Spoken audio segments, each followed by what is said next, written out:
네, 우리 부산 장신대 학우 여러분 반갑습니다. 제가 매년 우리 황홍열 교수님 때부터 지금 우리 김영동 교수님 때까지 계속 그 생명 목회 시간에 한 강좌씩 이렇게 참 맡아서 여러분과 함께 이렇게 마을 목회를 나누게 되었는데요.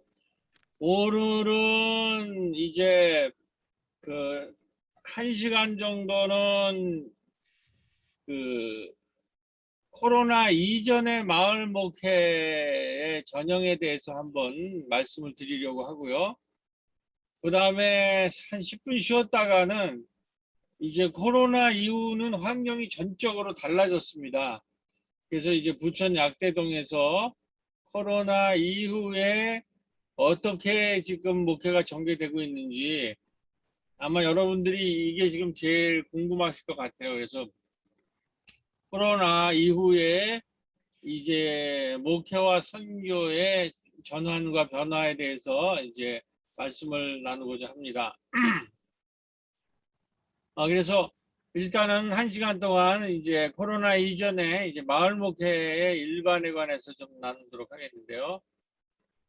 예, 저희가 이제 CTS에서 저희 마을 현장을 찍어간 건데, 이제 교회가 있고, 지역아동센터, 주민지원센터, 마을 카페, 어린이집, 은피꿈터, 이런 지역 전체에 걸쳐서 교회 중심이 아니라 지역과 마을 중심으로 이제 우리가 목회를 하고 있는데, 지금 오늘은 이 성서적 배경까지 할 시간이 없어서 잠깐만 얘기하면 마가복음 1장 33절에 보면 마가복음 출발하면은 온 동네가 문 앞에 모였다.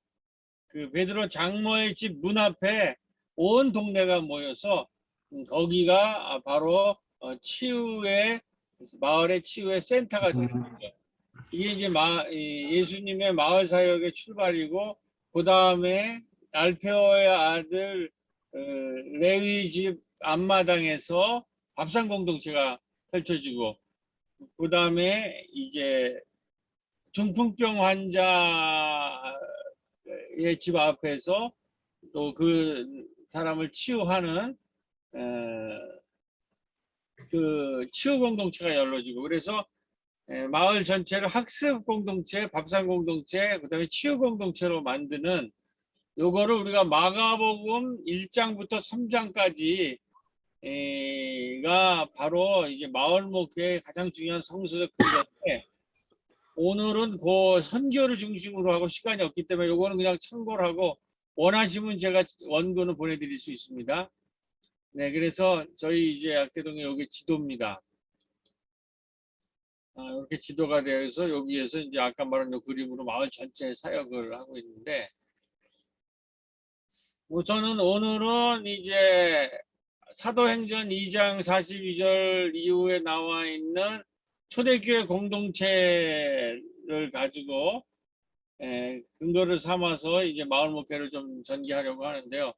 초대교회가 42절에 보면 사도행전 2장 42절에 보면 저희가 사도의 가르침을 받아 서로 교제하며 이거는 가르침을 받는 일종의 가르침을 받고 가르침을 나누는 일종의 학습 공동체였다는 거죠. 이런 의미로 볼 때 교회라고 하는 것은 초대교회의 사도행전 2장 42절 일어나시 학습 생태계를 만드는 것이 마을 목회에서 굉장히 중요하다. 아까 말했지 약대동 전체를 학습 생태계로 만드는데 저희가 하고 있는 거는 이런 곳곳에서 이제 우리가 학습 생태계를 만들어서 이제 한 7, 8년 전부터 꿈의 학교라고 하는 경기도 교육청에 있는 그 꿈의 학교, 청소년 학교를 저희들이 선정이 되었어요. 여기에 우리 장신대 출신인 이승훈 목사님이 프로포즈를 내서 이 꿈의 학교는 경기도 교육청이 하는 마을 학교예요. 그걸 위탁을 받아서 좀 입학식을 하는 겁니다. 그러니까 웰컴 투 껍테이지 개교식. 그러니까 교회가 마을의 학습 생태계를 네트워크를 해서 이런 교육 생태계를 만들 수 있다라는 거죠. 이런 꿈의 학교 같은 거를 우리가 위탁을 받아서 지금 교회 학교가 이제 굉장히 이제 붕괴 직전에 있다는 걱정과 어려움이 많은데 우리 교회 학교가 살고 한국 교회가 살기 위해서는 이 교회 학교가 이렇게 마을 학교로 전환이 될 필요가 있다고 생각합니다. 자세한 얘기는 시간이 없어서 그래서 이제 마을 곳곳에서 이 청소년들이 활동하는 거예요. 직업체험, 축제기획, 바리스타, 팝캐스트, 마을 합창단 이런 우리가 활동을 하면서 마을 전체에서 우리가 이 배움터를 만들어 나가는 거죠. 우리 마을 도서관에서 인문학 콘서트가 이루어지고 마을 카페에서 이렇게 학습이 이루어지고 마을에 이제 여기 박물관 꿈터인 동시에 박물관에서도 이렇게 건강 리더들, 환경 생태 리더들이 학습하는 자 이거는 뭐냐 이 마을 전체가 배움터가 된다라는 이러한 그 학습 생태계를 만드는 것이 뭐냐 어떤 의미가 있느냐고 할 때 이제 지금 현재부터나 미래 교육은 그 교육의 중심적인 공간이 학교가 더 이상 아닌 시대가 도래를 했습니다. 다시 말해서 이제 학교가 아니라 지역사회와 마을이 학습의 가장 중요한 거점 공간으로 등장했는데 그거를 우리가 이제 잘 아시다시피 교육학에서 평생 학습 시대라고 하는 거죠. 그래서 평생 학습 시대에는 학교에서만 공부하는 것이 아니라 더 중요한 곳이 마을의 지역아동센터, 도서관, 마을의 박물관, 마을의 카페 이것이 이 평생 학습의 공간으로 등장하고 있는 거예요. 그래서 우리는 이제 우리 35년 됐으니까 이런 마을을 평생 학습 생태계를 만들었고 특히 우리 카페에서 이렇게 학습을 하니까 마을 주민들이 소모임을 하니까 부천시에서 우리 동네 학습 공간으로 평생 학습 공간으로 여기를 인정해서 지원도 하고 그런다는 거죠. 이런 그 힘을 가지고 우리가 꿈의 학교라고 하는 마을 학교를 유치할 수가 있었다는 거죠. 그래서 교회가 이제 교회 학교나 교회가 우리 사도행전에 보면 사도들이 가르침을 받아 서로 교제하며라는 이런 학습 공동체, 학습 생태계라는 것이 초대 교회의 교회가 무엇이냐 할 때 사도들의 가르침을 받아 서로 교제하며라는 이 학습 교육 생태계 그 공동체라는 것이 바로 마을 전체를 배움터로 만드는 것과 연결이 되어 있다. 그래서 마을 전체가 배움터이고 우리가 이제 이 기독교 교육에서 이제 큰 장점인 그 여름 성경학교가 있죠. 썸머 바이블 스쿨. 이 바이블 스쿨을 우리 여름 성경학교를 여름 썸머 빌리지 스쿨로 이제 전환을 했어요. 그러니까 여름 마을 학교라고 하고 이 여름 마을 학교 한 달 내내 마을 학교를 우리가 있는 이런 선교 기관들에서 하는데 이걸 연합을 해서 그때 오프닝을 여름 성경학교로 하는 거죠. 그래서 이제 교회 학교가 마을 학교로 변하고 여름 성경학교는 여름 마을 학교를 시작하는 이런 식으로 저희는 이제 전환해 왔다. 그래서 이게 이 학습 생태계를 만드는 것이 이제 이 마을 목회의 첫 번째 출발이다. 이렇게 만들고 두 번째 이제 우리 악대동에 있어서 마을 목회 중요한 거는 2013년입니다.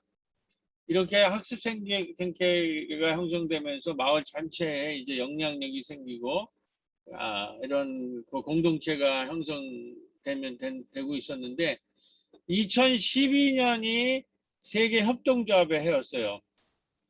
그래서 2012년에 이 세계 협동조합의 해 됐을 때 이제 우리나라에서도 전국적으로 협동조합을 만드는 운동이 붐을 이뤘고 이 2012년 어간에 혁명적인 그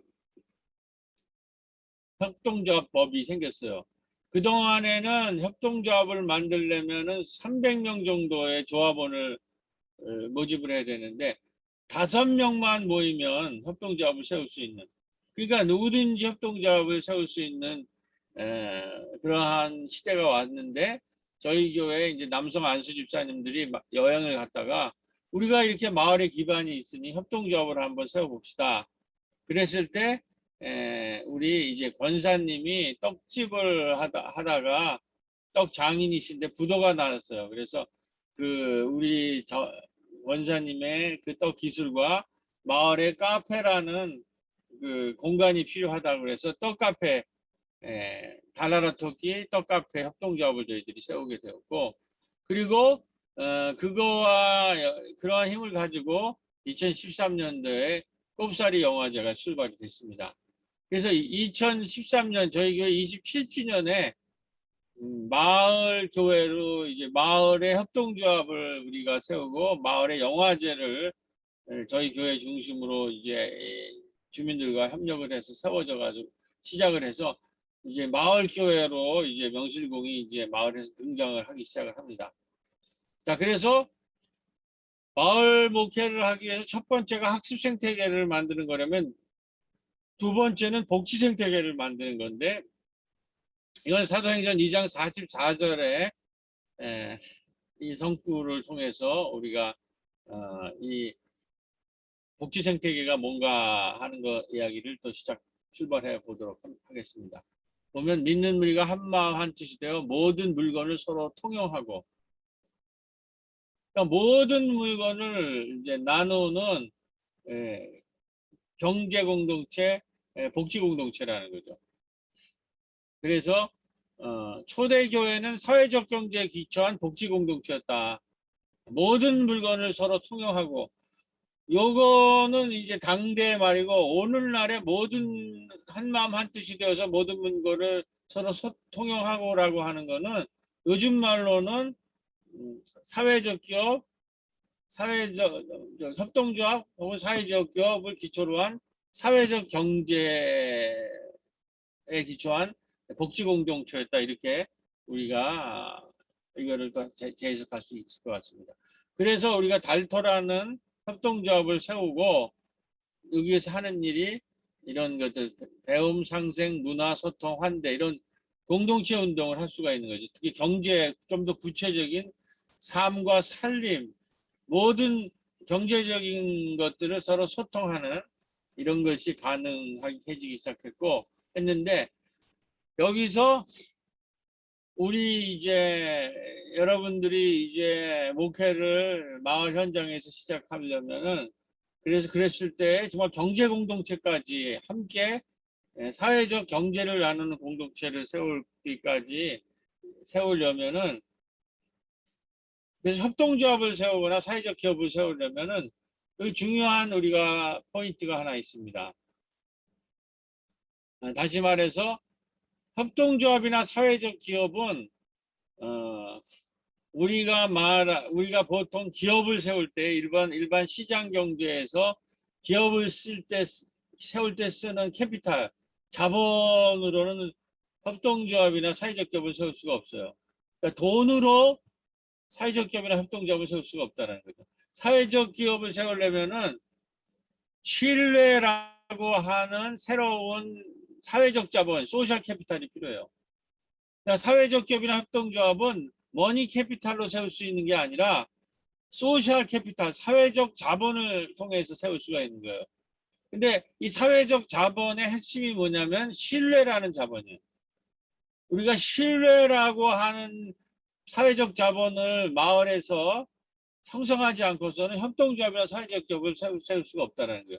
그만큼 신뢰라는 게 이제 4차 산업혁명과 코로나 이후에 중요한 새로운 사회적 자본이 됐다. 새로운 자본이 됐는데 그 이름을 사회적 자본이라고 하고 그런 사회적 자본에 기초한 경제 체제를 사회적 경제라고 해요.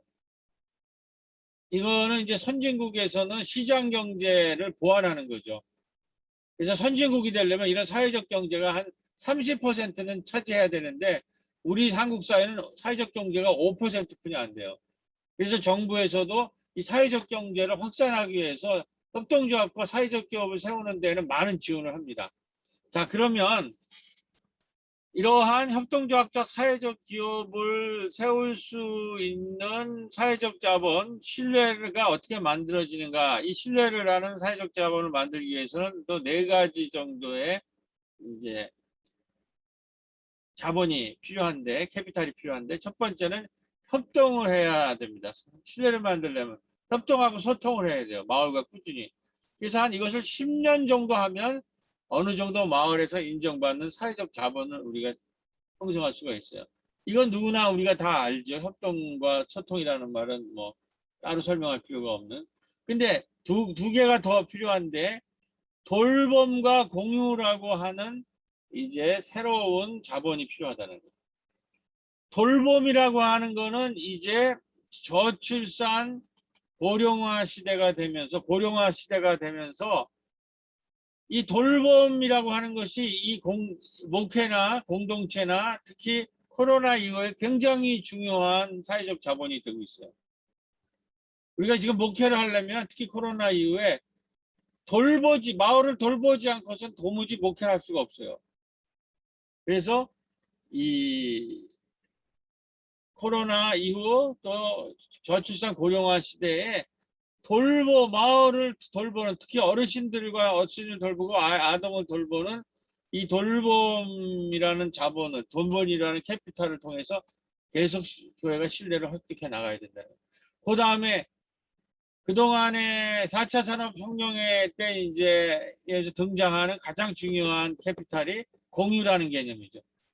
뭐 젊으신 분들은 다 아실 텐데 소유 시대에서 지금 공유 시대로 가고 있어요. 그래서 소유의 종말, 공유의 시대, 장소를 공유하고 물건을 공유하고 교통을 공유하고 지식을 공유하는 이것이 굉장히 중요한 4차 산업혁명 이후를 살려면 공유가 무엇인가 소유 중심에서 공유로 넘어가야 돼요. 여러분이 잘 아시고 있는 4차 산업혁명 시대 가장 중요한 기업 에어비앤비, 우버가 자기 소유의 자동차와 호텔을 하나도 갖고 있지 않고 이들은 SNS를 중심으로 한 네트워크를 중심으로 한 공유기업들 아니에요. 그래서 이런 협동, 소통, 돌봄, 공유를 통해서 신뢰라는 사회적 자본을 만들었을 때 우리가 사회적 기업 협동조합을 세울 수 있고 이거를 기반으로 해서 정부나 지자체의 지원을 받아서 공동체의 복지 공동체를 마을에 세울 수 있는 줄로 믿습니다. 이제 이러했을 때 이때 자세히 나오겠지만 재난기본소득이라고 하는 게 나왔을 때 우리가 이 협동조합에서 달토꾸러미 같은 거를 소개하고 재난기본소득을 이 협동조합에서 써달라고 당당하게 얘기했을 때 우리가 이 재난기본소득을 가지고 마을의 사회적 자본을 육성할 수가 있었다 그런 말씀을 드립니다. 이 재난기본소득이라고 하는 것은 여러분들이 아시다시피 3개월 안에 그 지역에 있는 협동조합이나 지역에 있는 소상인들한테 다 써야 되잖아요. 그러니까 이런 것이 굉장히 지금 중요한 시대가 왔다는 거죠. 자, 그래서 첫 번째는 평생 학습을 통한 마을 만들기라는 것은 마을 목회라는 것은 평생 학습 첫 번째 키워드가 평생 학습을 통한 학습 생태계를 만드는 것이다. 두 번째 키워드는 사회적 자본을 중심으로 해서 복지 생태계를 만드는 것이다. 이렇게 말씀드렸어요. 이제 세 번째, 마을 목회를 하는 기본 철학. 세 번째는 문화 생태계를 만드는 겁니다. 마을의 문화 생태계. 근데 이 문화 생태계를 만드는 키워드는 이야기, 다시 말해서 스토리텔링이에요. 그래서 문화 생태계를 만들려면 마을의 이야기들이 모아져야 돼요. 마을 사람들이 이야기를 하기 시작해야 되고 그 이야기가 모여져야 되고 이야기가 모여졌을 때 일어나는 것이 뭐예요? 잔치와 축제예요. 그래서 이야기를 모아서 이제 잔치를 만드는데 아까 말했듯이 우리 약대동에는 2013년도에 달도 협동조합이 세워진 그 해에 이제 가을에는 꼽사리 영화제라고 하는 영화제가 생기게 돼요. 자, 이거는 하나님께를 찬미하며 또 온 백성에게 칭송을 받으니 주께서 구원받은 사람을 날마다 더하게 하시니라. 하나님을 찬미하는 초대교회도 문화 공동체였다라는 거죠. 2장 47절에. 자, 그래서 이게 꼽사리 영화제 하는 모습입니다. 꼽사리 영화제의 뜻이라는 것은 이 지금 전주나 부산 이런 데에 국제영화제가 있죠. 부산 국제영화제는 아주 세계적인 영화제가 됐는데 우리 부천에도 피판이라고 하는 국제영화제가 있었어요. 그래서 그때에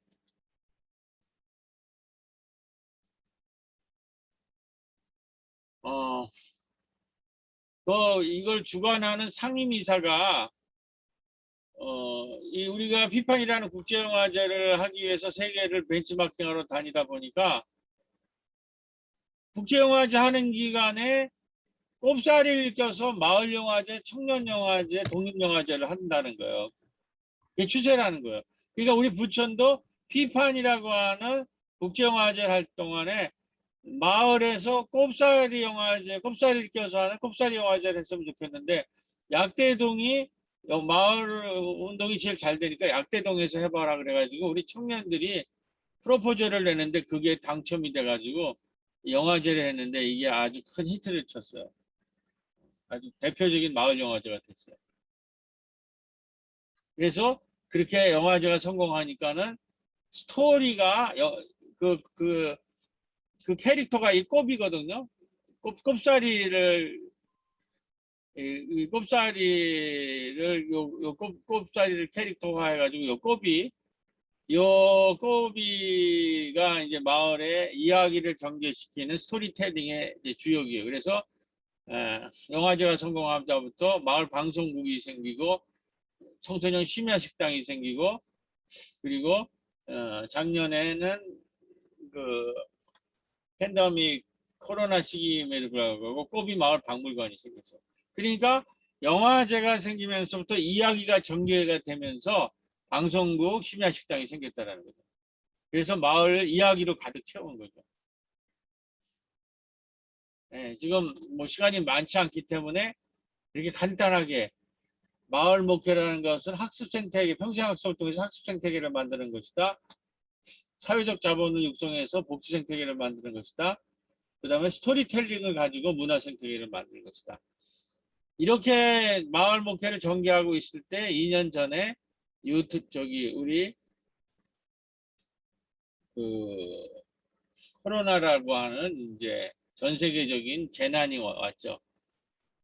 그런데 이제 이 재난을 우리가 잘 응시하면, 이 폐허를 응시하면은 이 재난이라는 것이 새로운 기회를 준다라는 거죠. 그래서 레베카 솔릿이라고 하는 여류 작가가 이 재난에 대해서 깊이 연구한 분이 있는데 그분이 재난 유토피아라는 거, 거대한 재난은 낡은 사회를 작동 불능하게 만들고 새로운 사회를 실현하는 기회가 재난 유토피아라는 기회가 된다는 거죠. 재난을 당하면은 이기적으로 변하는 사람도 있지만 재난을 당하면 재난 당하는 사람들한테 물건을 대주고 자기 재산을 나눠주고 현장에 와서 봉사를 하는 이런 유토피아들이 공동체들이 생긴다는 거죠. 자, 그래서 요 재난을 통해서 이제 이런 유토피아가 생기지만은 지금 또 한편으로는 오징어 게임이 전개되고 있다는 거죠. 우리 한국의 감독이 우리 지금 한국 사회의 모습을 오징어 게임이라는 약육강식의 서바이벌 데스 게임, 그 죽음의 게임으로 묘사를 해가지고 를 보면서 그 작품을 구성했는데 이 사람이 그 갖다가 쓴 것이 우리 어렸을 때에 우리가 많이 놀던 무궁화 꽃이 피었습니다. 구슬치기, 달고나 뽑기, 오징어 게임 이런 우리 어렸을 때 공동체 놀이를 갖다가 지금 이 서바이벌 게임, 죽음의 데스 게임을 약육강식의 데스 게임을 묘사를 했는데 이거를 이 컨텐츠 우리 한국 영화의 컨텐츠를 보고 전 세계가 다 공감을 하고 있는 게 이게 한국 사회를 오징어 게임이라고 묘사한 건데 지금 전 세계가 이 서바이벌 데스 게임에 약육강식에 여기에 있다라는 거를 한 거예요. 그래서 이 사람들이 세계인들이 오징어 게임은 먼 나라 이야기, 남의 나라 이야기가 아닌 바로 자신이 살고 있는 사회의 이야기고 나의 이야기로 인식하고 있다는 거예요. 여기에 지금 등장하는 인물이 이정재가 이제 백수잖아요. 그다음에 이정재 친구로 나온 서울대 출신의 이 친구는 주식 투자하다가 실패한 사람이에요. 그다음에 그 세범이는 탈북, 그다음에 외국인 노동자들. 이 사람들이 살기가 힘드니까는 일확천금을 주는 그 서바이벌급에 참여를 했는데 뭐 하다 보니까는 낙오자들을 죽이고 있는 거예요. 자꾸 이 기획자들이. 그러니까 게임을 이제 이 상무가 게임을 중단을 요청을 해요. 투표를 했는데 100대 101로 게임이 중단됩니다. 아, 이 게임 더 이상 뭐예요? 이거 사람을 죽이는 게임이다. 그랬는데 이정재는 어머님이 당뇨로 다리를 절단해야 된다는 전화를 받고 소매치기로 동생을 부양하던 이 세범이는 생계를 책임져야 되고, 새벽이는 생계를 책임져야 되고, 또 투표를 제안했던 주식빚쟁이 상우는 또 극단적인 자살을 생각하고 있고, 악덕시장 사장에게 6개월치 임금을 받지 못하는 외국인 노동자들의 이 현실이 자기들이 스스로 중단을 했지만은 201명 중 187명이 이 게임에 다시 생존을 위해서 돌아왔을 뿐이 없는 93%가 다시 오징어 게임에 오게 되는 거죠. 이들의 현실이 이 야구갱싱의 서바이벌 게임, 데스 게임에 참여하지 않고서는 생존이 불가능한 거라는 거예요. 그래서 이 서바이벌 게임이 다시 시작이 됐다는 거죠. 그래서 르몽드주에는 이거를 상금 456원을 받기 위해서 456명이 목숨을 걸고 펼치는 생존 게임. 이거는 바로 가계부처의 극단적인 선택, 오징어 게임, 불평등 한국 사회를 담았다. 진짜 양극화나 가계부채나 이러한 극단적인 우리 사회 모습을 담겨 있고, 대선을 앞둔 한국에서 폭력적인 생존 드라마가 암울한 정계 상황에 대한 좌절감을 반영하는 것으로 묘사하고 있다. 이런 거를 이제 해소해야 되는데 이 정치권이 이런 것들을 해소하지 못하는 것에 대한 아주 지독한 풍자다, 이렇게 묘사를 하고 있습니다. 2014년부터 2018년까지 마표대구에서 극단 선택을 한 사람들이 800명 중, 그 800명 중 다수가 빚에 쪼들려 있는, 지금 이제 그 청년들이 이제 주식 투자에 열광하고 이런 것들이 이게 전부 양극화와 빚 이런 거랑 연관이 돼 있다는 거죠. 자, 그리고 이것이 코로나랑 연결이 되면 이 코로나라는 재난을 우리 봤을 때 이 지금 이 비정규직의 청년들이 계속 여기는 저기에 그 비정규직 의서가 그 뭐 수리를 하러 들어갔다가 사고를 당하고 30kg 쇳덩이에 이분은 또 깔려서 죽으신 분이 있고, 그 다음에 지금 플랫폼 노동자들이 이제 말이 아니라는 거죠. 이렇게 이 산업 물질 문명이 이렇게 이제 우리에게 죽음을 가져오고 있고, 자연도 불타고 있고 전 세계가. 그래서 철조망을 진짜 불탄 캥거루, 이 비의 이름은 장마가 아니라 기후위기입니다. 이런 상황 속에서 사람들이 폐기가 되고 있고 악마의 맷돌에 갈려서 지금 폐기가 되고 있다는 거죠. 한잠도 못 자고 다시 새벽에 나가야 되는 이제 이 빅데이터 플랫폼 노동자들의 얘기가. 그래서 평택항에 이선호 씨가 돌아가신 지 한 달 동안에 산재 사고가 이렇게 20명이 된다는 거예요. 이런 사람들이 이렇게 이러한 그 악마의 맷돌로 이 우리를 쥐어짜고 있는 이 산업 사회가 자연까지 수탈해서 이 이제 견디다 못한 자연이 이제 반란을 일으켜 가지고 발생한 게 바로 코로나라는 거죠. 그래서 신이 된 근대 산업 물질 문명, 그냥 끊임없이 생산한 무한대의 생산을 반복하면서 이 끊임없이 사람들을 쥐어짜면서 이 기계를 돌리는, 그래서 거기 있는 사람들이 죽어나가고 자연도 견디지 못해가지고 생태계가 파괴돼서 기후위기라는 위기가 이제 등장했을 때, 지금 현대인들의 종교라는 것이 뭐냐, 이 사람들이 이제 무한한 그 성장과 무한한 생산을 주도하는 이 CEO들이 현대의 신들이라는 거죠. 현대의 신들이고, 이러한 플랫폼 체제에 속하고 싶은 욕망이 현대인들의 욕망이라는 거죠.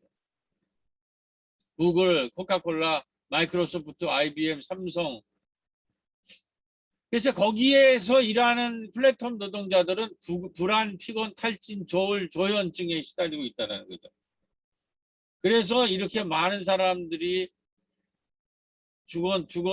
빚에 시달리고 죽어나가고 자연도 지금 붕괴가 되고 있다는 거죠.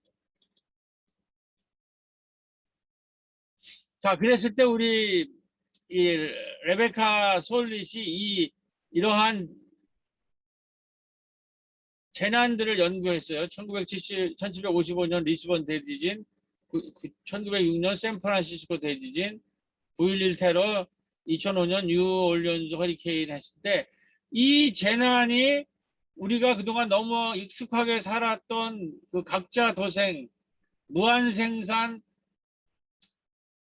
무한 소비, 무한 폐기라고 하는 대량 생산 체제들에서 붕괴돼가는 인간들, 이러한 시스템이 아니라 거기 익숙해져 있죠. 우리가 무한 생산, 무한 소비, 무한 폐기라고 하는 이 물질, 현대 산업 물질 문명이 익숙해졌는데 이것이 더 이상 견디지를 못하고 붕괴되고 있다고 하는 것이 코로나고, 거기에 대해서 새로운 많은 사람이 죽어나가고 어려움이 있지만 새로운 대안들이 생성되고 있는데, 대안 유토피아들이, 그것이 예를 들면 요번에 기본임금 같은 것들, 혁신적인 기본소득과 같은 공공성의 강화, 보편복지의 확대, 생태주의적 전환 등 엄청난 사회경제적 개혁을 가지고 오고 있고, 마을에서도 변화가 일어나고 있다는 거죠.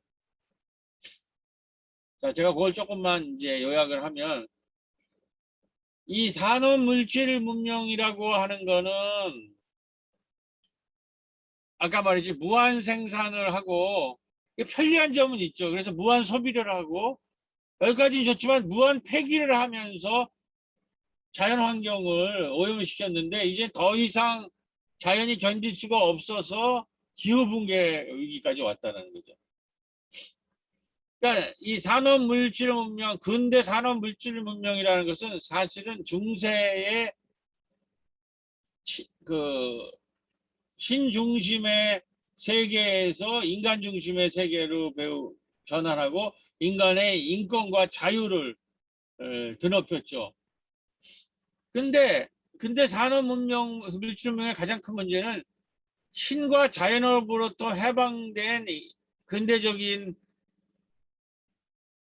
인권을 가지고 있는 그 인간이 탄생했지만 너무 자기중심적인 소화였다라는 거죠. 인간중심적이었기 때문에 특히 인간 중에서도 서구 근대 산업물질문명은 개인의 이익이 중심이에요. 그래가지고 타인에 대한 배려나 공동체에 대한 배려들, 자연에 대한 배려가 없어요. 그래서 이게 극대화돼 가지고 대량 생산, 대량 소비, 대량 폐기를 해가지고 이게 지금 붕괴되고 있는 거죠. 그러면 이거는 뭐냐면 근대 산업 물질 문명은 개인의 해방을 가져왔지만 그 개인은 굉장히 이기적인 소화라는 거죠. 작은 자아라는 거죠. 우리 기독교적으로 말하면 개인 구원의 수준을 넘어서지 못했다는 거죠. 그래서 이 이기적인 소화를 중심으로 타인과 자연을 수탈하는 소화라 이제 이 작은 자아로는 멸망에 이를 수뿐이 없어서 이 코로나가 가져온 것은 이제 문명을 전환해야 된다. 산업 물질 문명에서 이제 생태 문명으로 전환돼야 된다는 거죠. 다시 말해서 우리의 개인의 자아뿐만 아니라 자연과 타인과 생태계와 함께 사는 생태 문명으로 나가야 된다는 거죠. 우리 기독교적인 언어, 신학적인 언어로 말하면 개인 구원과 사회 구원을 넘어서 생태적 구원을 이야기하는 생태 신앙으로 나가야 된다는 거죠. 그러니까 이기적인 소화라는 개인 구원에서 자연과 이웃과 생태계가 함께 사는 대화, 큰 생태적인 대화로 전환과 회심이 없으면 이 지금 인류 문명은 멸망할 거라는 거죠. 그래서 인간과 타인과 자연이 화해 공존하는 대화적 생태 공동체로 전환이 영적 회심이 산업 물질 문명에서 생태 문명, 다시 말해서 돌봄 문명으로 전환되어야 된다는 거죠. 자, 그런데 이 문명 전환기에서 산업 물질 문명의 소화를 넘어서 생태 문명이라는 대화로 넘어가는 그 길을 배울 것은 이 생태 문명을 학교에서 배울 수는 없다는 거죠. 학교에는 자연이라는 환경적 생태계가 없어요. 이거를 가장 잘 배울 수 있는 것이 마을이라는 거죠. 그래서 지금 그 교육학계에서는 코로나 이 시대 마을 교육 공동체 운동과 생태적 교육학이라는 이런 책이 나오고 있어요. 부산에 있는 교육학과 교수님이신데 내가 지금 이름을 갑자기 까먹었네. 꼭 한번 읽어보십시오. 그러니까 생태교육이 나오고 이 문명 전환기를 산업물질 문명에 소화해서 생태 문명이라는 대화로 넘어가려면 마을의 생태 공동체로 만들고 거기에서 공동체 교육과 생태 교육을 해야 우리가 이 새로운 문명으로 전환될 수 있다. 이따 또 나오겠지만 이 생태 문명이라고 하는 것은 이제 간단하게 얘기하면은 돌봄 마을이라고 좀 더 쉽게 표현할 수 있는데 지금 우리 인류가 갖고 있는 기술 문명으로면 일주일에 4일 노동하고 하루에 6시간 일을 해도 이 문명을 유지할 수 있다고 그래요. 잘 나눠 쓰면. 그럼 일주일에 4일 노동하면 3일을 쉬고 하루에 6시간 하면 저녁이 있는 삶이 되잖아요. 그러면 그 나머지 시간에 우리가 뭐를 하냐. 마을의 평생학습, 우리 약대동에서 하는 평생학습 생태계를 만들어서 마을에서 학교를 넘어서서 평생학습을 남는 시간에 할 수 있는 거예요. 그 다음에 마을에서 아까는 복지 생태계를 만든 마을 기업과 사회적 기업을 젊은이들 중심으로 창업할 수가 있다는 거죠. 시간이 있고 아까 말했던 그 양극화와 불평들을 해소하면 이 젊은이들이 마을에서 사회적 기업도 말고 마을 기업과 사회적 기업을 창업할 수 있고 마을의 여성을 중심으로 한 어린이를 중심으로 한 분들은 유기농 생태마을 축제를 할 수 있다는 거죠. 이게 성서의 안식일 개념과도 연결이 돼 있어요. 이것이 바로 생태 문명 돌봄 마을이라는 거죠. 제가 우리 교회에서 30주년 사역을 마쳤을 때 안식년을 주어서 이 생태 문명에 대해서 한번 공부할 기회를 가졌어요. 이 두란노 서원이 스콜레를 한 것처럼 교회를 넘어서서 교회 밖에서 두란노 서원을 만들었듯이 이제 제가 그래서 우리 NCC에서 기독교 협의회에서 마침 그 영국의 사회적 기업에 대해서 사회적 기업과 사회적 경제에 대해서 공부하는 견학하는 프로그램이 있어서 영국의 토트네스 전환 마을, 그 다음에 마을 전체를 사회적 기업으로 일궈낸 브롬리 바우보우 센터, 브루더호프 공동체를 탐방할 수 있었고 돌아보고 올 때쯤에 스웨덴의 17살 청소년 그레타 툰베리가 기후위기를 경고하고 행동하는 음성과 행동을 보고 안식일 복지구에는 이 생태사회에 대해서 무언가 해야 되겠다. 새로운 목표를 해야 되겠다. 그래서 세 개의 학당을 세우게 됩니다. 여기 문예학당, 평화학당, 신중년학당을 세우게 됩니다.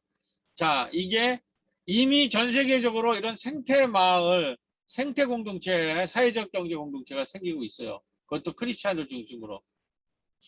이 토트네스 전환마을이 이 마을 자체를 전환시키는 것입니다. 생태적인 거로. 보다 이게 토트네스고 이제 이게 이제 브롬리바우 처치 그 브롬리바우 처치는 앤드류 모슨 목사님이 그 교회에 노인들만 한 8명 있는 교회를 사회적 기업이 60개가 있는 그러한 그 영국의 대표적인 사회적 기업 공동체를 만들었어요. 소셜 앙트십으로. 토트네스 전환마을 이런 거를 보고 와서 제가 도시농부들과 함께 약대동 마을에 코로나가 시작됐을 때 씨앗을 뿌렸습니다. 30주년에 가고 34주년에 코로나가 터졌으니까 4년 후에 근데 우리가 이제 여기서 학당들을 만들어서 이제 학당 중심으로 그래서 이 신중년 학당들이 코로나가 됐을 때 텃밭을 이제 가꾸기 시작을 했고 그 다음에 이제 녹색 생태계라는 것들을 이제 꿈을 꿨는데 이 어떤 분이 이제 이 생태 공동체를 만들기 위해서는 떡갈나무 혁명을 해야 된다 그런 얘기를 하는데 떡갈나무 혁명이라는 게 뭐냐 이 다람쥐가 숲에 그 도토리 창고를 여러 군데 만들어 놓는다 그래 자기가 먹으려고 근데 하도 여러 개를 만들어서 잊어버리는 그 창고가 이 도토리가 영양분을 줘가지고 이 도토리 한 알이 떡갈나무가 되고 그리고 그 떡갈나무가 모여서 숲이 된다는 거죠.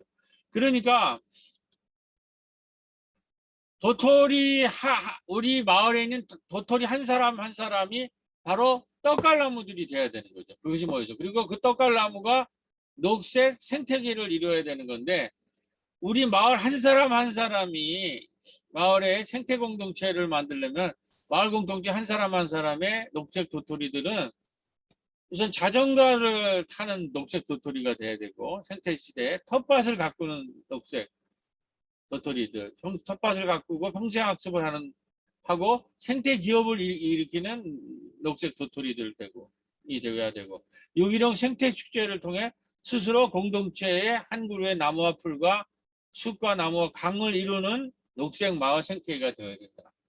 그러니까 한 사람이 작은 도토리 하나, 자전거를 타는 사람들, 텃밭을 가꾸는 사람들, 녹색 생태 축제를 하는 사람들, 작은 녹색 가게를 만드는 사람들, 이런 한 사람 한 사람들이 도토리가 돼서 그들이 모여서 떡갈나무가 되고 그들이 모여서 숲을 이루어야 되는데 제가 그 아까 말했듯이 신중년을 그 30주년의 영국 사례를 보고 와서 아 이게 생태 사회를 준비해야 되겠다고 그래가지고 신중년 학당 그 문화학당 그, 평화학당 이런 걸 만들었는데 우리 어떻게 그 도토리를 불려냈냐면 여기 우리 선희정 집사님 이은주 집사님들은 선희정 집사님은 음악을 하고 이은주 집사님은 이 인형극 같은 거를 해서 책 읽기 운동을 하고 이분들을 묶어서 이 도토리들을 묶어서 이제 문예학당을 만들었어요. 우리 저기 고성희 집사님은 이제 세월호 때 아주 맹활약을 했는데 또 성공에 대해서 세월호 가지고 박사학위를 했는데 이 집사님을 중심으로 해서 기후위기나 평화에 대해서 공부하는 소그룹을 만들었고 여기에 이 삼총사 우리 김현자 권사님 여기 마을에 있는 조민자 분협회장님 신은희 선생님 이분들이 모여서 도시 농부들을 이제 만들었어요. 그리고 그 코로나 기간에 재난학교를 만들어서 마을 공화국의 꿈과 평신도 자치공동체의 꿈을 하는 이러한 공동체를 만들었고, 이분들이 이제 이웃 마을 사촌회의를 하고, 그 다음에 그 당시에 50명까지 모이는 그 기간이 가을에 있어서 잠깐 그 틈새를 내서 우리 꼽사리 영화제도 계속 이어나갈 수 있었어요. 그래서 달성이 코로나 우를 날렸고 꼽사리 영화제는 코로나 블루를 치유했다. 그래서 마을 곳곳에서 이 코로나 기간에 이런 소그룹, 평화학당, 그 신중년 도시농부, 문예학당 같은 소그룹이 모였고, 그분들이 이렇게 음악회나 꼽사리 영화제 같은 떡갈나무들이 또 모여가지고, 도토리들은 떡갈나무를 만들었고, 떡갈나무는 들이 모여서 떡갈나무 숲이라는 생태계를 만들었다는 거죠. 그래서 약재동 코로나 시기에도 봄에는 도시농부들이 씨를 뿌리고, 여름과 가을에는 소공동체로 가꾸고 돌보아서 끝내 뭘로 추초가 됐냐면은 꼬비마을 박물관이라고 하는 마을 박물관을 세우는 걸로 추수가 되었습니다. 그리고 아까 스토리텔링이 중요하다고 얘기했죠. 25명의 우리 이 박물관에서 마을의 숨은 영웅, 마을 분들의 25명들의 이야기를 모아서 약대동 2호라고 하는 2호가 25아니에요. 25명의 책자의 스토리를 모은 책자를 내었습니다. 네. 지금 40분인데 아직 좀 시간이 있네요. 그러면 휴식이 40분인데 한두 개 잠깐 질문을 좀 받죠. 요 부분에 대해서. 한 10분 정도. 네, 요 앞에 요게 이제 코로나 이전이고, 뒤에는 이제 돌봄 마을에 대해서 전개될 내용들인데, 한 10분 하고 잠깐 쉬었다가, 또 이제 이제 11시부터 12시까지는 돌봄 마을에 대해서 하겠는데, 혹시 뭐 질문이나 의견 계시면 꼭 저한테 질문 안 하고 자기 생각을 얘기하셔도 됩니다. 말씀하시고 싶은 분은 마이크를 켜시고.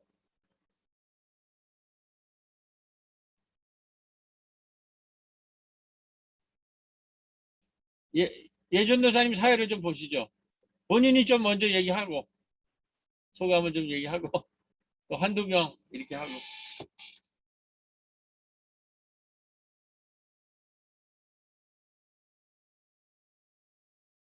예전도사님 마이크가 꺼졌네.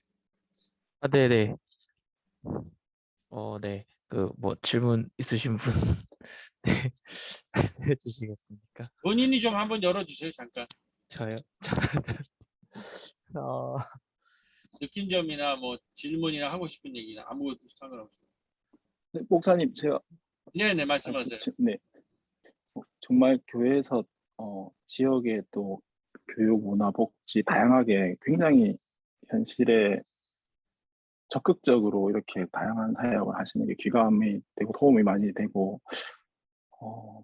궁금하고 질문드리고 싶은 것은 이제 교회로서의 지역 사회나 뭐 현실적인 문제들 이런 부분들도 적극적인 것들은 기존 교회들이 본받고 수용해야 될 부분이고, 이렇게 계속 갔을 때 혹 이제 목사님 교회에서나 아니면 교회의 어떤 복음 전하는 부분, 또 어떤 신앙으로서 교회 공동체로서 어떤 그런 부분이 좀 약해지거나 아니면 그런 색깔이 좀 퇴색되거나 하는 어려움은 없었는지요?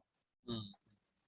네, 다른 분들도 한두 명 제가 종합 묶어서 말씀드리겠습니다. 다른 분들도 뭐 더 좋은 질문입니다.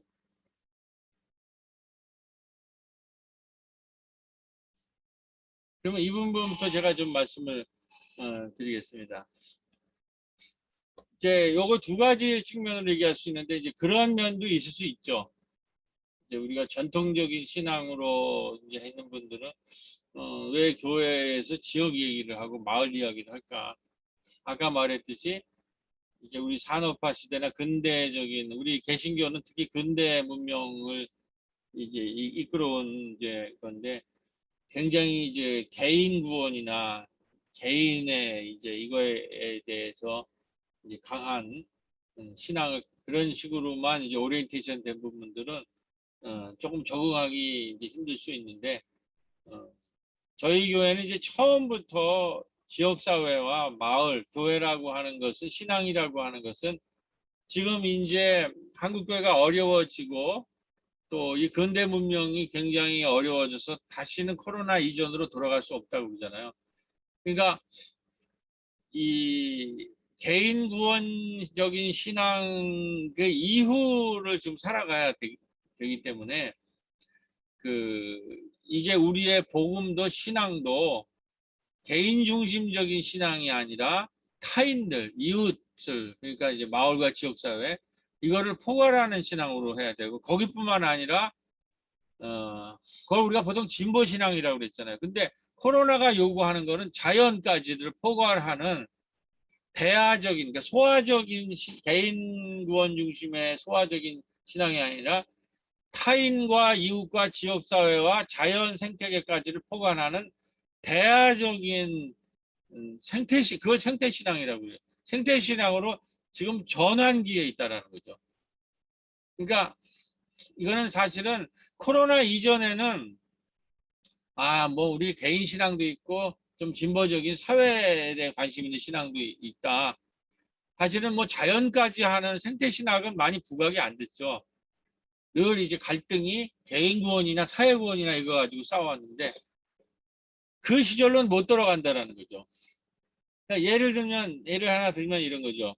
이번에 이 혁명을 이 근대 산업 물질 문명이 지금 붕괴되고 있고 생태 문명이 등장하고 있는 거를 우리가 분명히 이해해야 되고 이 생태 문명에 최적화된 새로운 신앙을 공동체를 우리가 만들어 가야 되는데 지금 이제 최근에 이제 가나안 성도들 많은 이 사람들이 교회에서 이탈을 하잖아요. 특히 2030 중심으로 이탈하잖아요.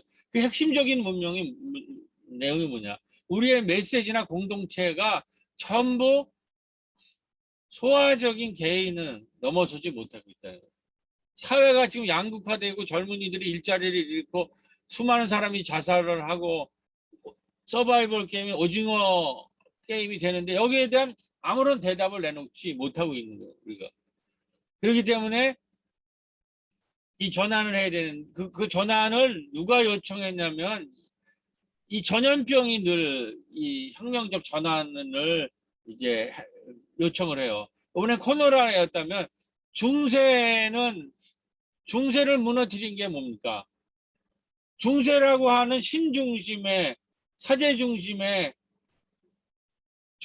유럽에서는 기독교 중심의 세계를 무너뜨리고 르네상스를 가지고 오고 근대화를 만들고 산업 물질 문명이라는 걸로 세계를 이끈 핵심적인 것이 뭐냐면 당대에도 바이러스, 흑사병이 일으킨 거라는 거. 흑사병이 일어났을 때에 사제들이나 뭐 이런 교회 공동체가 뭐 여러 가지 뭐 좋은 일을 했지만 궁극적으로 그 문제를 해결하지 못했어요. 근데 보니까는 그 의료 체계나 보건 체계가 그것이 이거를 퇴치하다라는 거를 과학이라는 거죠. 알아서 문명이 이성과 과학 중심으로 갔다라는 거죠. 그래가지고 중세의 기독교 중심이나 사제 중심의 문명이 붕괴되고 근데 휴머니즘을 기초한 산업 물질 문명이 도래했는데 이게 또 극대화되면서 이 개인의 이 근대 문명은 개인의 이익이나 이 개인주의가 아주 이제 발달한 거 아니야. 지금 서구 애들이 왜 방역에 실패하냐면 마스크 안 써요. 개인주의 때문에 말을 안 듣고. 그럼 제 개인주의. 그 왜 그러냐면 그러한 그 근대적 사고를 가지고 있는 게 그런 장점이 있지만 이 너무 개인주의의 이기주의가 확대가 돼가지고 신도 부정하고 공동체도 부정하는 그리고 타인도 자연도 부정해가지고 자연과 타인을 수탈 체계로 보는 자기의 개인적 이익을 위해서 수탈하는 대상으로 봐서 무한적으로 수탈을 해서 자연이 견디지 못해서 코로나를 일으켰고 사람들이 지금 다 죽어나가고 있단 말이에요. 코로나 오징어 게임에서. 그래서 이 문명 자체가 생태 문명으로 변환되어야 한다고 하는 레베카 솔기처럼 그런 목소리가 일어나서 우리나라에서도 지금 기본임금이라든지 이런 사회적 기업, 협동조합, 기본임금, 이런 사회복지제도 이러한 것들이 운동이 일어나고 있는 거라는 거죠. 그러면 여기에 어떻게 적용되느냐? 뭐 저희 교회도 뭐 좀 그런 어려움도 있고 그렇지만은 우리가 끊임없이 새롭게 공부하고 이런 현상을 말씀과 비춰서 보고 하다 보면 이제 이런 일을 할 수 있는 거죠. 진통은 어느 정도 있어요. 그런데 이제 저희는 좀 그러한 것에 동의하는 사람이 많이 모였기 때문에 큰 문제 없이 하는데, 이제 기성교회가 이렇게 변환되려면 지금 마을도 영국에서 전환 마을이 나오는 것은 기존 마을을 생태 마을로 전환시키겠다는 거죠. 기존 마을을 없애고 새로운 마을을 하는 게 아니라 기성에 있는 교회나 마을을 이제 생태적 가치관으로 전환시켜야 되지 않겠느냐, 이런 얘기들이 우리들 가운데 나오고 있는 줄로 믿습니다. 네. 한 10분 남았는데 뭐 또 하시고 싶은 말씀 있으시면.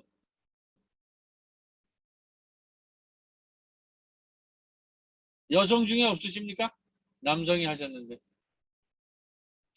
네, 목사님 안녕하세요. 저 하시윤입니다. 아, 네, 반갑습니다. 생명 목회할 때에 그때 목사님 또 그 한번 쭉 들었는데, 아, 그러셨어요. 감사합니다. 예. 근데 그 제가 볼 때는 그냥 큰 무리 없이 코로나 이후에도 그대로 어떤 큰 변화 없이 모임의 규모라든가 이런 것들이 이제 작아졌을 뿐이지 그대로 같이 연계되는 것을 느꼈거든요.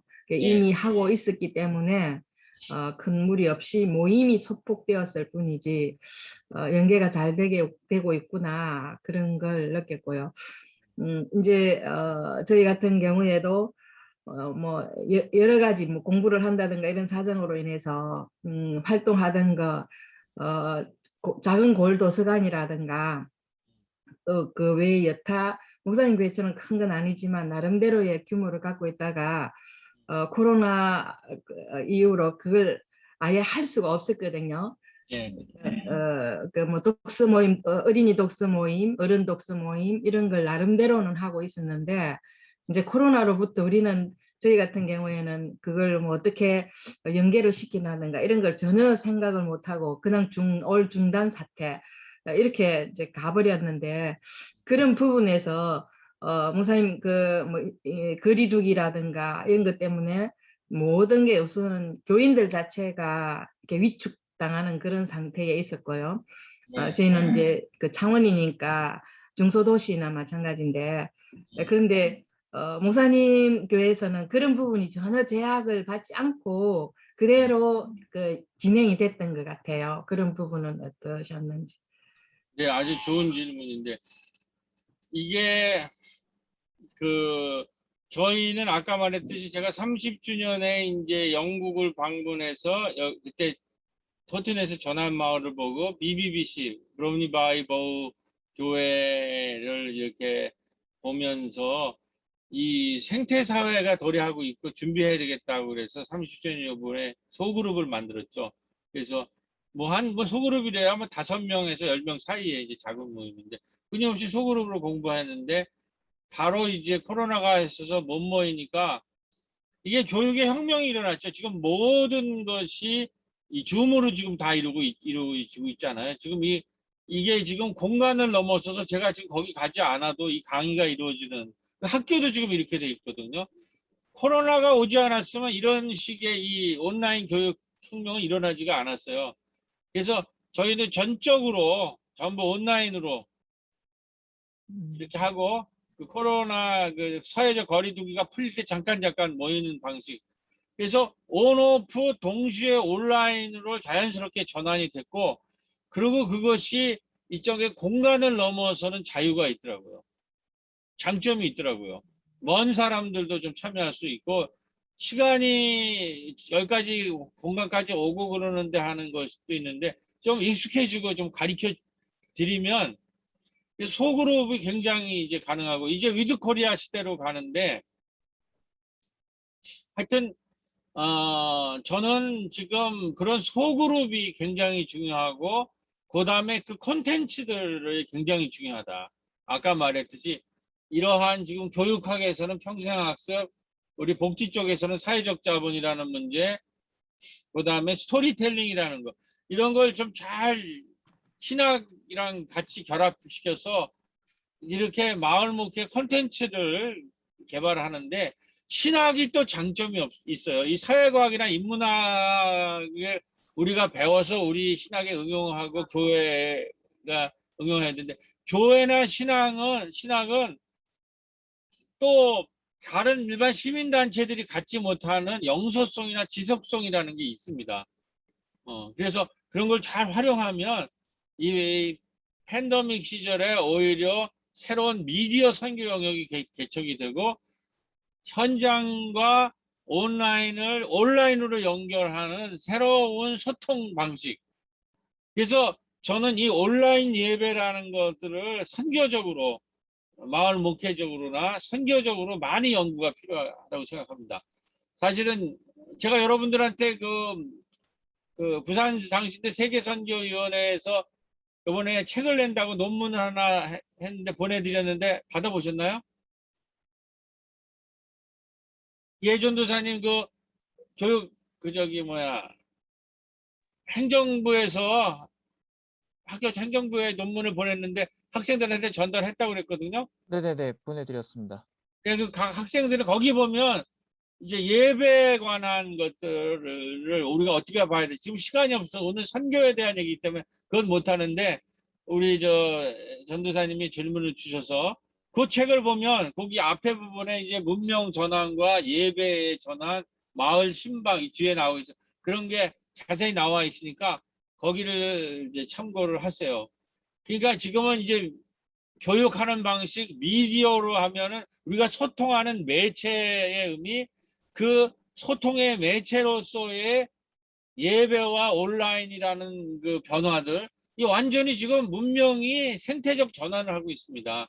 그러니까 그 큰 흐름을 우리가 이제 신학을 하기 때문에 이제 그 큰 흐름을 가지면서 이 디테일한 그 아까 복지부나 교육 부분, 콘텐츠 부분 이런 것까지 잘 연결하면 이 코로나가 오히려 새로운 공동체를, 새로운 문명을 우리에게 흑사병처럼, 흑사병이 중세를 무너뜨리고 근대 사회를 왔듯이, 제가 보기엔 지금 코로나는 현대 물질 문명, 이 타인과 자연을 수탈하는 그 물질 문명이 붕괴되면서 생태 문명이라는 큰 흐름을, 지금 생태 문명과 디지털, 이 문명 전환의 두 가지 키워드는, 첫 번째 디지털 혁명이에요. 디지털 혁명이 이제 온라인화 되는 거거든요.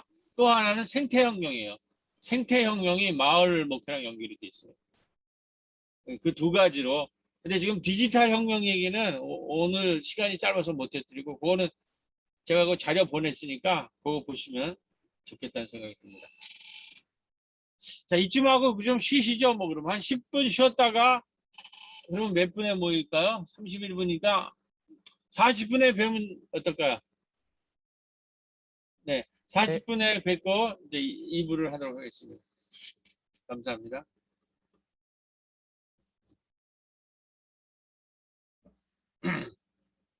네, 이제 휴식을 잘 취하셨는지 모르겠습니다. 지금 12시까지는 끝내라고 그러셨기 때문에 제가 한 45분에서 45분까지 한 번 더 하고 또 잠깐 토론하겠는데요. 그 예전도사님께서 40분이나 45분 정도 되면 한 5분 전 정도에 저한테 이제 마무리할 시간 됐다고 좀 알려주세요. 네, 알겠습니다. 네. 자, 그러면,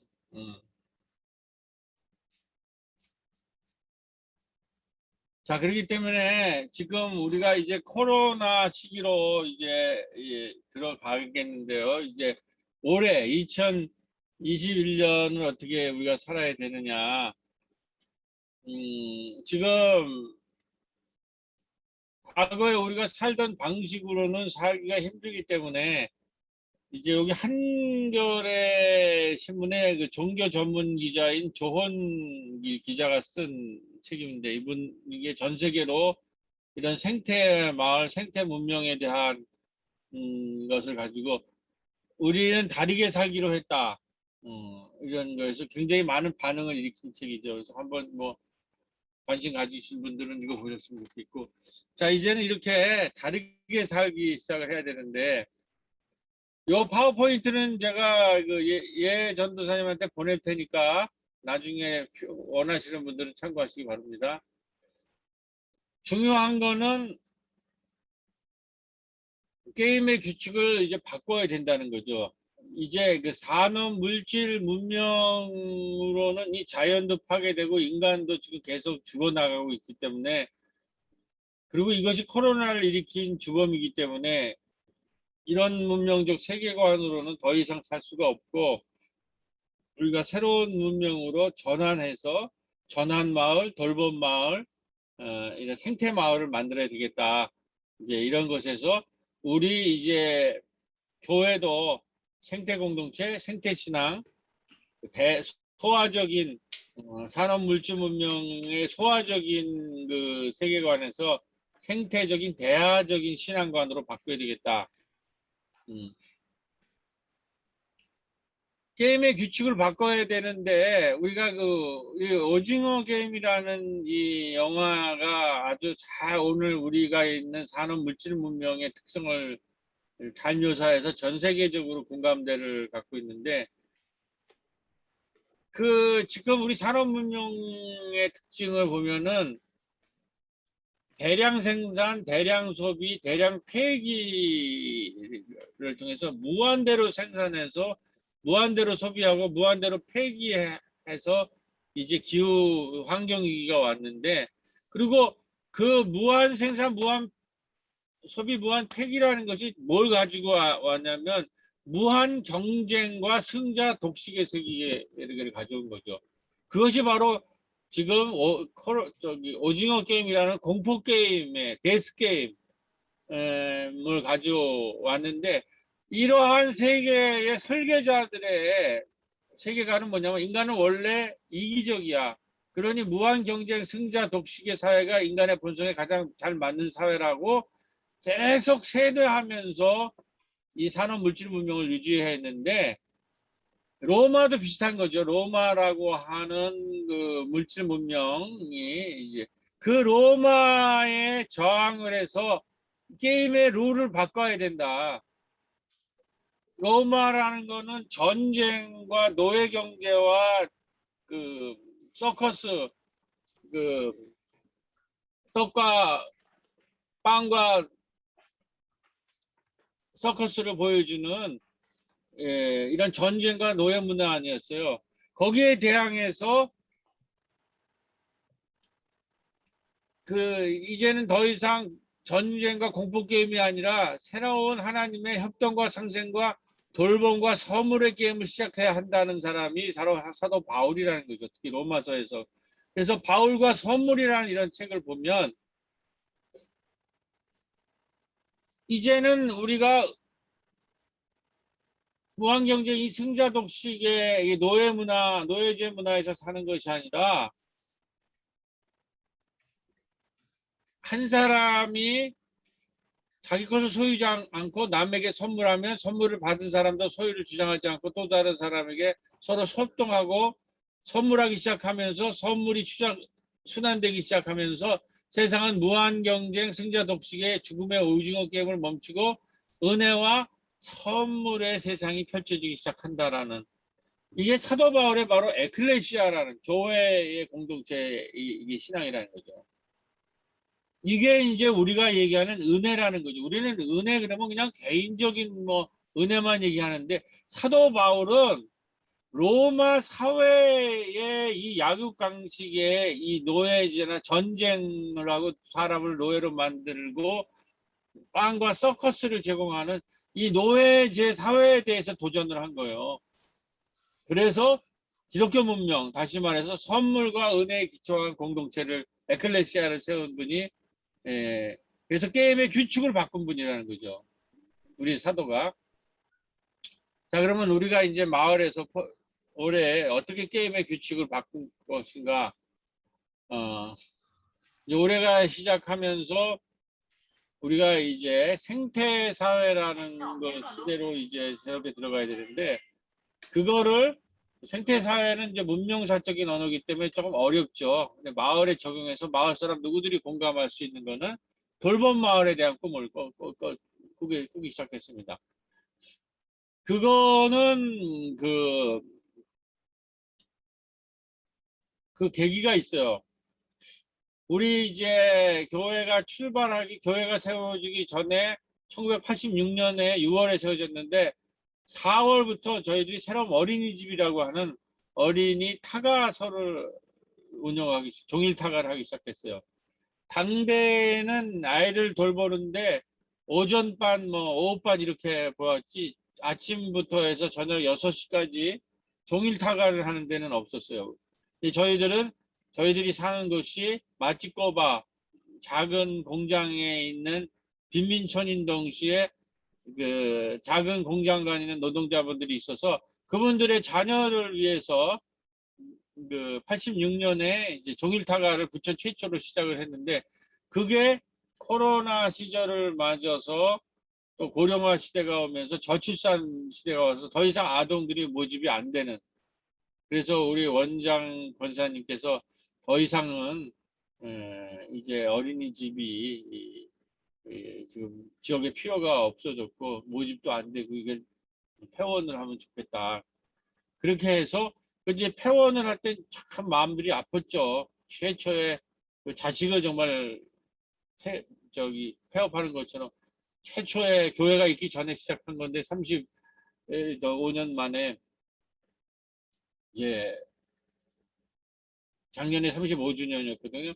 이제 폐원을 하게 돼가지고 했는데 그래서 그럼 뭐 할까? 그 공간에서 어린이집이 이 교회가 본당의 지하를 썼고 1층, 2층을 썼는데 어떻게 할까라는 걸 이제 토론할 때 우리 마을에 이제 임종환 교수님이라고 그 커뮤니티 케어 의료 쪽에 아주 그 권위자 분이 사셔서 이분한테랑 같이 의논을 했는데, 이제 이 임종환 교수가 우리한테 제안한 것은 지금 시대가 우리 사회 정부에서도 2025년까지가 통합 돌봄 마을의 시대로 가고 있다.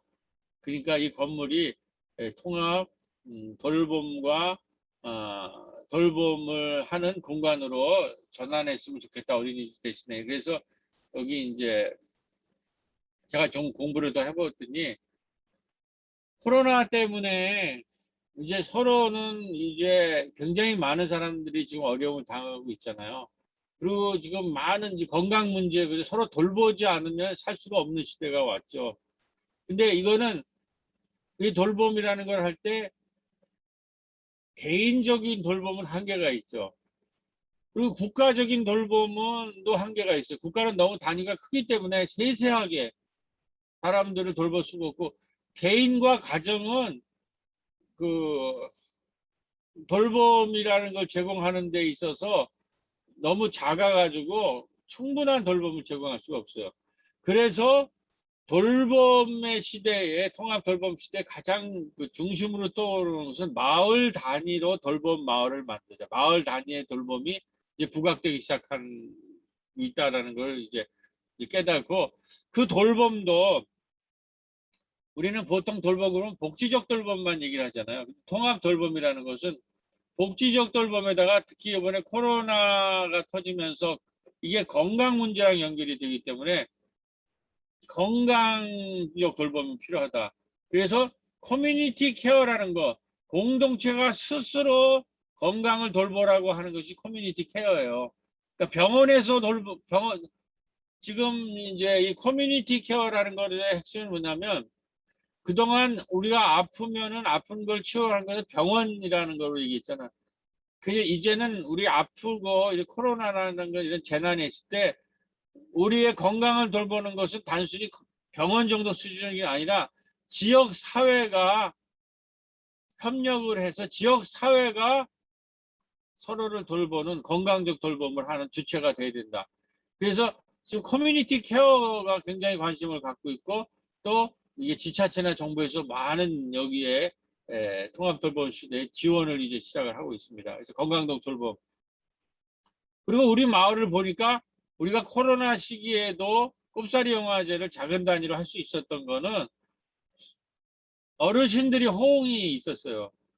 어르신들을 찾아가서 같이 답답하고 굉장히 너무 힘들어서 정말 죽겠다고 외롭고 그랬는데 우리 이제 문화예술 하시는 그 집사님이 가서 같이 춤도 추고 공연도 하고 발표도 하자 그러니까 적극 호응을 해가지고 잔치를 하는데 아주 중심적인 역할을 하신 걸 볼 때, 아, 이게 문화적인, 지금 외롭고 고립되어 있는 사람들, 혼밥하는 사람들, 이런 사람들에게 문화예술적 돌봄이 필요하겠구나. 그래서 우리가 어떤 마치 문예학당이 있어서 문화예술의 돌봄이라는 것을 생각했고, 그 다음에 우리가 신중년 도시농부들이 이미 마을에서 텃밭을 가꾸고 있었기 때문에 생태적 돌봄이라는 것.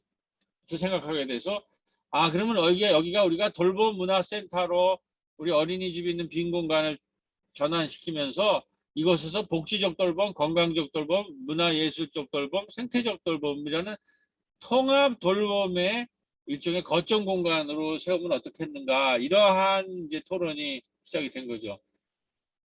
그리고 우리 임종환 교수님과 함께 이제 여기 주민자치위원장님, 임종환 교수님, 우리 양정숙 시의원님, 요게 이제 우리 시청에 있는 돌봄 그 센터 팀장님이 이제 공무원들 이렇게 모여가지고 돌봄 통합 돌봄 시대의 약대동 돌봄 마을에 대한 그런 토론을 이제 좀 시작을 했죠.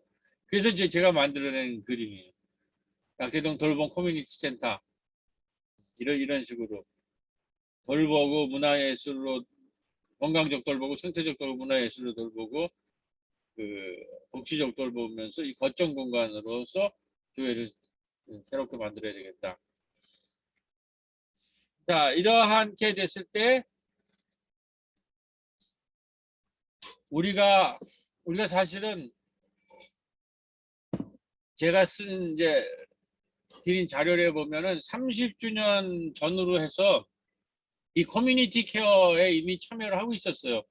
우리 부천에는 부천 의료사회협동조합이라는 곳이 있는데 거기 있는 의사분들이 우리 마을에서 여러 차례 우리 달토라는 협동조합에서 세미나도 열었고 또 진료도 했고 그런데 이제 그게 통합 돌봄 시대에 이제 어떻게 됐냐면은 이게 KBS 다큐원에 보면은 이런 얘기가 시설이 아닌 살던 곳에서 나이 드는 것이 불가능한가 그러니까는 앞으로 고령화 시대에는 나이 든 어르신들을 병원으로 오라고 하는 거 병원으로 가기도 힘드니까 오는 게 아니라 의사들이 지역사회로 들어와서 자기가 살던 마을에서 치료를 받는 거예요. 다시 말해서 왕진을 하면서 마을 전체가 어르신을 돌보는 돌봄의 네트워크로 마을 전체를 네트워크하고 커뮤니티 케어라는 것은 의사도 마을에 와서 왕진을 하면서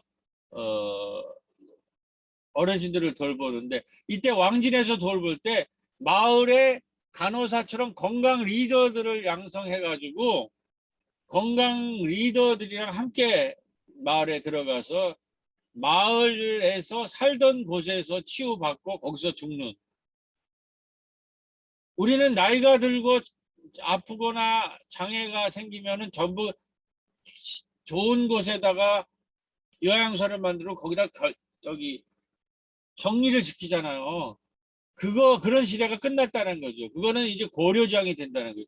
우리가 나이가 들어서 우리가 살던 지역사회나 우리 마을과 내가 살던 집에서 치료받고 죽어야 된다는 거죠. 그것이 커뮤니티 케어예요. 그리고 지역사회 전체가 재난이 오면 재난을 건강적으로 막고 건강적으로 돌보고 문화적으로 돌보고 생태적으로 돌보는 돌봄 마을이 되고 그리고 그래서 마을 단위로 건강 리더들을 건강한 사람들을 돌보는 것을 의사들을 돕는 건강 리더들을 키우자고 하는 것이 우리 부천의사협 커뮤니티 케어가라는 걸 했는데 이 프로그램이 굉장히 히트를 쳐서 제가 듣기는 전국 1위를 했다고 그러더라고요.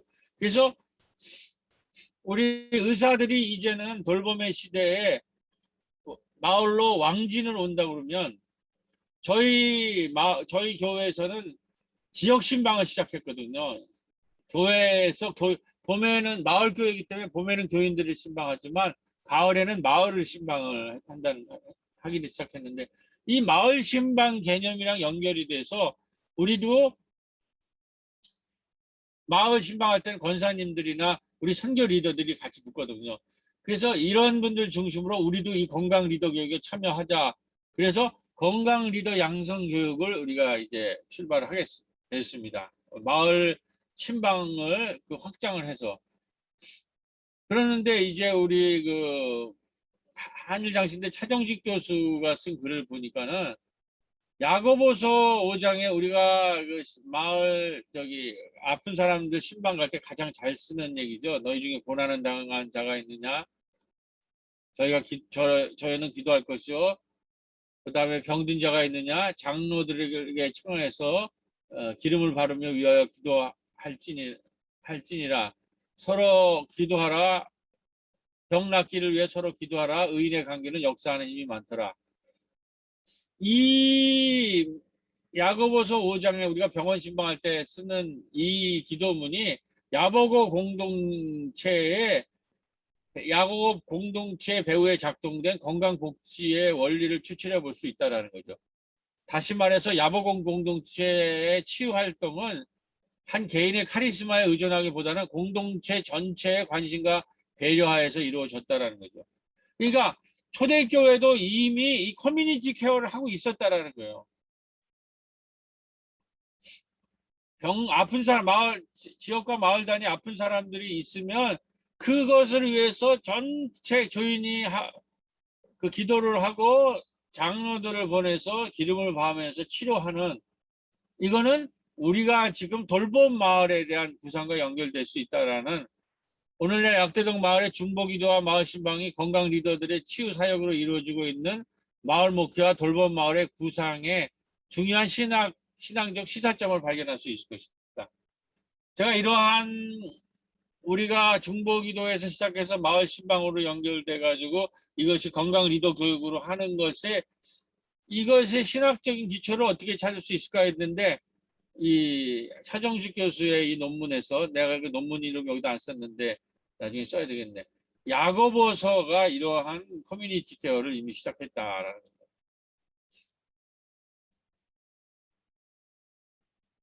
그래서 올해 우리 교단의 총회 주제 해설서가 마을 품고 세상을 살리는 교회거든요. 근데 거기에 보면은 106개 총회 주제 지침 적용서 코로나19 시대 마을을 품고 세상을 살리는 교회 3부에 보면 마을 신방의 의의와 신학, 그래서 한국 교수님이 썼고, 마을 신방의 준비와 실천, 그래서 제가 이 글을 썼어요. 이 글을 여러분들이 보시면 이제 자세하게 지금 통합 돌봄 시대가 뭐고, 통합 시대의 건강 리더 교육이 뭐고, 거기에 우리가 어떻게 참여할 수 있는가, 마을 신방을 통해서 생명방 신방으로. 그래서 잠깐 보면 마을 기도와 마을 신방은 우리가 이제 우리가 이게 처음 시작한 것이 사회적 기도를 하면서부터 시작이 됐어요.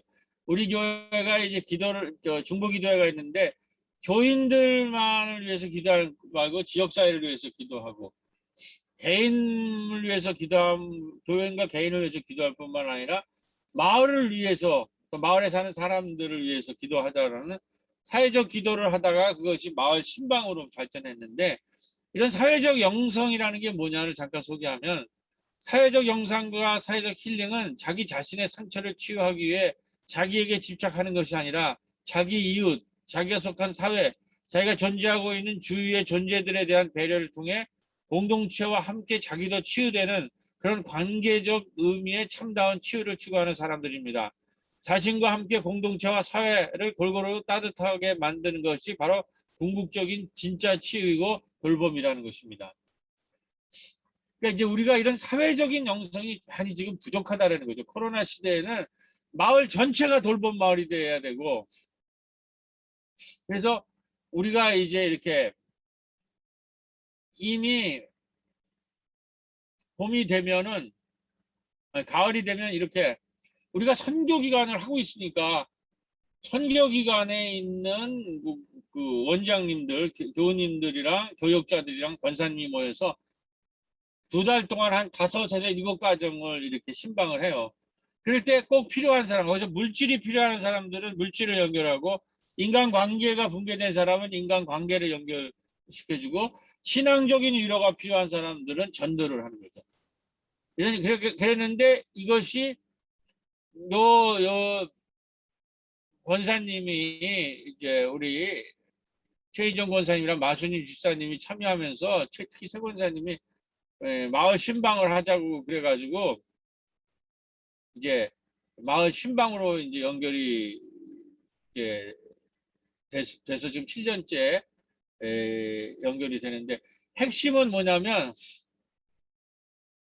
처음에 중보기도회가 교인들을 위해서 기도할 뿐만 아니라 마을을 위해서 기도하는 사회적 중보기도회가 시작이 됐고 그것이 마을 신방으로 연결이 됐다는 거죠. 그래서 영적인 생태계라는 돌봄 마을을 짜는 영적 생태계는 뭐냐면 지역사회를 선교하는 것과 지역사회 마을을 위해서 중보기도하는 것과 마을을 신방하는 이 3가지가 연결되면서 이 생명망 목회가 연결이 되는 거죠. 여기 있죠. 사회적 신방, 사회적 중보기도, 지역선교. 이렇게 해서 이게 생명망으로 연결되면서 우리가 소속되어 있는 우리 지역 이거를 생명을 살리는 우리 교회, 우리 교단의 주제가 마을을 품고 세상을 살리는 교회 아닌가요? 그래서 코로나 시대에 통합 돌봄을 꿈꾸는 마을 생명망 신방, 생명망 영성 이것이 이 마을 목회가 가야 될 영성이 아닌가 이렇게 생각을 해보는 겁니다. 그래서 우리가 우리 교인들과 지역분들을 해서 건강 리더 교육을 이렇게 출발했어요. 11명 참석. 그리고 우리 또 동네 부뚜막 이 동네에서 지금 밥을 코로나 시절에 못 먹는 사람들을 위해서 마을 부엌이나 마을 부뚜막이 있는데 우리가 마을 부뚜막 동네 부뚜막 프로젝트가 이제 돼가지고 여기 와서 밥을 먹고 또 이렇게 이 마을에 필요한 여러 가지 강의를 하는데 제가 2차례를 했습니다. 하나는 생태 시대의 마을, 그다음에 며칠 전에는 마을과 협동조합이라는 그때 강의를 하면서 우리 교인들도 있지만 주민들도 많은데 우리 마을의 역사를 얘기하면은 우리 교회 얘기가 나오지 않을 수가 없어요. 근데 우리 교회를 강조하지 않고 우리 이 마을 공동체가 어떻게 성장됐는가를 얘기하면서 자연스럽게 제가 지금 오늘 강의하는 내용 같은 그런 것들이 오늘 강의의 그 내용도 많이 지금 전달을 했을 때 우리 지금 마을 주민들은 이 시대가 어떻게 가고 있는 거를 자연스럽게 알고 있고 거기서 교회가 어떤 식으로 역할을 하는가를 자연스럽게 알게 되는 거죠.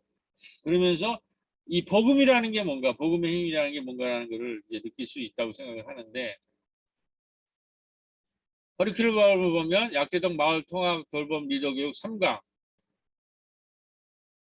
부천 의료사 협동조합 전문 강사 4강에서 7강으로 만들었다는 거죠. 그리고 수료증을 받고 이게 이제 끝나면 사회적 협동조합의 꿈을 꾸며 마을의 일자리도 만들어 나갈 수 있는. 근데 여기 강의할 때 제가 2강을 했어요. 건강 리더에서도 2강을 했고 부뚜막에서도 2강을 했어요. 그러니까 목사로서는 그렇다고 우리가 뭐 일방적으로 뭐 전도하고 그런 내용을 절대로 하지 않습니다. 그 주민들은 와서 뭐 교회 전도 당하려고 온 사람들이 아니기 때문에 마을 이야기를 하는데 이제 거기에 녹아 있는 얘기는 어쩔 수 없이 하지 않을 수가 없는 거죠. 그렇게 하면서 자연스럽게 교회와 마을이 어떻게 서로 소통하는가라는 게 전해진다라는 거죠. 그 다음에 우리가 이제 이게 건강 리더를 통한 건강 돌봄이 첫 번째라면 두 번째는 문화적 돌봄일 때는 우리가 문예학당이라는 게 있거든요. 이거는 달톤을 중심으로 해서 이제 두 권사님 우리 특히 선희정 이제 집사님이 아주 이 달성을 끈질기게 이끌어왔고, 그다음에 우리 이은주 집사님은 이렇게 마을의 어르신들 모시고 이렇게 문화 활동을 많이 했고, 그다음에 여기는 이제 우리 권사님이 지금 마을 박물관을 책임지고 있는 센터장이죠. 그다음에 우리 마을 도서관에 있는 오수정 사서, 그러니까는 카페, 마을 축제, 박물관, 도서관. 작년에 이제 꼬비 마을 박물관이 만들어졌지 않습니까? 근데 이 박물관을 만들다 보니까는 도서관이랑 박물관이 궁합이 잘 맞잖아요. 그래서 박도 예학이라고 박물관과 도서관과 우리 문예학당을 연결해서 이제 문화적 돌봄 캠프를 만드는 거죠. 그리고 올해 우리가 재위탁을 또 받아서 제가 공식적으로, 제가 도서관 관장이거든요. 약대 신나는 가족 도서관. 거기에 이제 우리는 이제 문화예술, 이 지역에 있는 마을 박물관, 마을에 있는 이제 문화 리더들, 생태 리더들, 건강 리더들과 함께 이제 생태 시대로 가면서 문예적인 우리 가족 도서관이 됐으면 좋겠다, 그런 얘기를 하고 있는 겁니다. 이게 이제 곽도 예약이에요. 여기가 박물관이고, 여기가 도서관이고, 여기가 달토고, 여기가 이제 학습하는 장면이에요. 그리고 이제 우리가 이제 저기 중에 코로나 중에도 이제 우리 교회가 이런 인문적인 것들을 하고, 그러니까 인권적인 것도 다르고 마을 활동하니까 여기에 이제 카대 학생 한 명이 좀 이러한 복지나 마을살이나 이러한 인권 문제에 대해서 관심 있는 교회를 다니고 싶다고 그래서 찾아왔어요. 그리고 또 한 친구도 이제 영민 양이라고 이렇게 전도가 돼가지고 이렇게 새롭게 된 분이랑 함께 제가 이제 우리가 지금 K 방역 이제 이런 거가 나오잖아요. 이제 BTS 그거 가지고 K 디자인, K 인문학, K 교회라는 주제를 가지고 한번, 이것도 온라인으로 세미나 하는 거예요. 3명이서. 이게 거리가 멀어도 상관이 없죠. 그래가지고 이제 심리학을 했기 때문에 이 소연 양은 이제 이러한 이 BTS가 이 젊은이들한테 어필한 것은 젊은이들이 갖고 있는 그림자나 어두운 면, 페르소마라는 가면, 그림자, 이러한 것들을 잘 노랫말에 모여서 젊은이들한테 러브 유어셀프, 너를 사랑하고 너를 긍정하고, 이렇기 때문에 이렇게 인기가 있다 그러고, 이제 문예학당에서 이렇게 이제 환경기후 이쪽을 공부하는 거예요. 근데 여기에는 지금 문예학당 이렇게 출발했는데 여기에 건강 리더들이 또 참여를 하기 시작을 했어요. 그래서 이 문예학당 여기서 하는 분들을 이제 마을 강사로 이제 건강 리더로 우리가 키우기 위해서 지금 커리큘럼을 이렇게 우리가 준비를 하고 있는데, 뒤에 나오겠지만 이제 이 건강 리더 교육이 성공적으로 끝나서 7강이 요거 가지고 환경 생태 교육 리더 교육으로 이제 넘어갈 생각입니다. 그다음에 이제 지금까지 그러니까는 생태 사회를 통해서 건강 독돌봄, 건강 리더 교육을 통해서 말씀드렸고, 문화 예술적인 리더 교육 공부했고, 그다음에 이 생태적인 돌봄에 대한, 여기 도시농부들이, 제가 보기엔 우리 약대동에 도시농부들이 가장 큰 맹활약을 했습니다. 코로나기에. 이 신중년들이 또 5060인데 제일 시간도 많아요. 열심히고. 이분들이 이 텃밭을 가꾸고 이렇게 코로나 시기에 마을 이런 이 옥상에 올라가서